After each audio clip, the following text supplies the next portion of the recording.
Consider for just 1 minute what it would be like if the country you were born in and had lived your whole life didn't consider you a citizen. No country did. You belonged nowhere. That is the shocking reality for millions of people who have no nationality. They're stateless. Most people are citizens of somewhere. We have birth certificates, we have passports, we have ID cards, we have driver's license, health cards, documents proving who we are. But on paper, stateless people simply don't exist. In fact, I can't even tell you how many stateless people there are because over half of all countries don't even count them. Globally, countries that are counting have accounted for nearly 4 million people.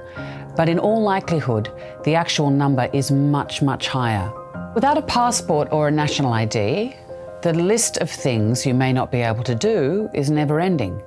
Go to school, see a doctor, own a SIM card, work legally, open a bank account, own or rent a home, even get married. And statelessness exists everywhere.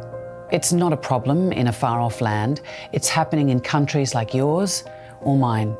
You mightn't even have heard of statelessness. I hadn't, and I was staggered to learn of the devastating impact that statelessness has on families all around the world. So, how does this happen? In the chaos of fleeing war, families can leave or lose the papers that are proof of ties to a country, and that can make registering the birth of a child impossible, leaving them stateless. Or borders can change or dissolve completely. For example, after the fall of the Soviet Union. And in some countries, if your parents are stateless, so are you. It's passed on for generations. Other countries prevent parents passing on their nationality if their child is born abroad. Some countries discriminate against women and don't let mothers pass on their citizenship. Ethnicity, language, religion, they've all been used as excuses to exclude entire groups from being citizens. More than 3/4 of all the people known to be stateless are minorities. Rohingya Muslims of Myanmar, Roma communities around the world, and others whose families moved generations ago to the country where they now live, but were never acknowledged as citizens. And when I went to Bangladesh, nothing could have prepared me for the depth of suffering that I saw amongst the Rohingya refugees.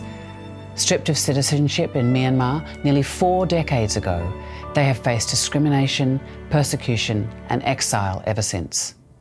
So, what can we do?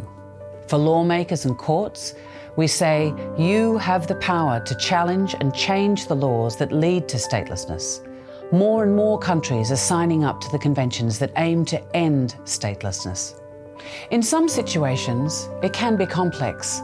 It can take time, effort, and paperwork. In others, it takes a few words or the stroke of a pen to give people the rights they deserve, to give children the chances and opportunities in life they so richly need. Either way, it's a man-made problem that we can solve. Let's do so, because everyone has the right to belong.